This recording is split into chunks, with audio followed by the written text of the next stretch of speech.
Earlier this month, Premier Doug Ford unveiled his new cabinet, and veteran Oakville MPP Stephen Crawford was appointed as the Minister of Public and Business Service Delivery and Procurement. I had the chance to chat with Minister Crawford about his new responsibilities, but before that, I asked him to reflect on the latest in a long line of provincial election victories. Knocking on doors in February is not the best time of the year, especially this February. It was very cold. But as we see election signs popping up right now, I'm glad that we're done. And I'm thankful to the Oakville residents that supported me and came out to vote, everybody, because, being part of the democratic process is critically important. And finally, I would add what I'm particularly happy about is I've now run in three concurrent elections, and each time I've increased my vote count as a percentage. So I'm very happy about that. Definitely the stamp of approval from your constituents and the stamp of approval from the Premier this time around as well. We just had his new cabinet released. Your name is in there as the Minister of Public and Business Service Delivery and Procurement. It's a mouthful. I'm curious, first of all, though, how did you learn about the good news?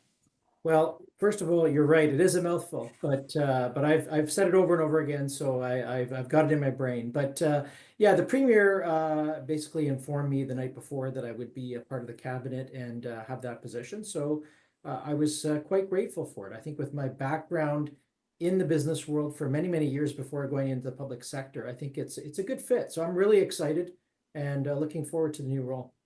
Okay, so you've said it's a good fit, but it is a long title, and I think a lot of people out there are thinking, what does this actually mean? So the Minister of Public and Business Service Delivery and Procurement, what does it mean? What are your responsibilities? Yeah, so there's a lot of responsibilities, and it's a very large and important ministry with almost 8,000 employees. And I'm sure the front-facing aspect to it that everyone can probably relate to is Service Ontario. So all the Service Ontario locations throughout Ontario would report through this ministry. So that's dealing with your health card, your driver's license, license plates, things of that nature, anything really related to the government of Ontario. So that's one of the retail front facing situations that people might encounter through this particular ministry.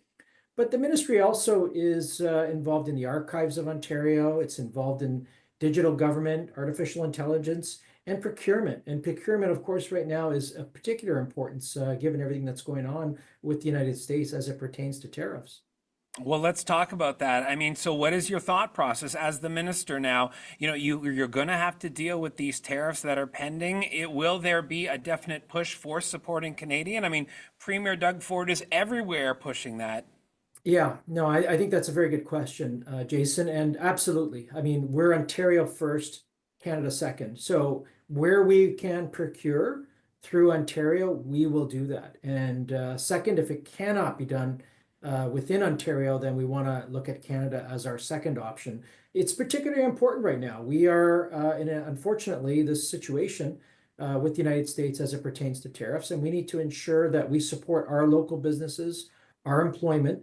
And of course, we'll see what happens on April 2nd, because President Trump has announced that April 2nd, he will be listing his retaliatory tariff. So, I mean, we've got to see what happens next week before we can make another move. But I can tell you one thing, we are going to be supporting Ontario and Canadian businesses. Canadian businesses in particular, what are your thoughts on the internal trade barriers that are now in place? Are you for bringing them down in order for Canada to be more self-sustaining? 100%. The Premier Doug Ford met actually with other premiers on Friday and the Prime Minister to talk about that. So this will be at the forefront of the discussion with all the provinces and the federal government. And I believe both major parties that are running in the federal election have committed to knocking down interprovincial trade barriers. It's unfortunate, Jason, that it hasn't been done before, but better late than never. And it's something that should have been done, but at least we're working on it. And Ontario's 100% behind removing these barriers. I mean, sometimes it's actually more complicated to trade with British Columbia than it is to ship something down to Buffalo, New York. So let's make sure we can trade freely amongst our country. That will make our country stronger. So it's really important. Yeah, if there's any silver lining from the tariffs, that might be it right there, that Canada becomes a little bit more self-sustainable. Absolutely. And let's face it. I mean, we do have to become more self-sufficient. And sometimes you need to take a look internally at yourself and what you can do better, just as any individual would themselves personally. And, there were some issues at the border, and there have been for a number of years. And, Premier Doug Ford has been calling on for tougher borders over the last decade essentially, to reduce illegal immigration and some of the fentanyl issues that the president has brought up. So some of those particular issues are of importance to us, and we've called on the federal government to deal with it, but also on the trade front. Let's take a look at what we can do better from within ourselves, and let's diversify our customer base, because we have almost 75% of our exports go to the United States. I mean, in any business, as you know, to have 75% of your business with one customer is a risky business.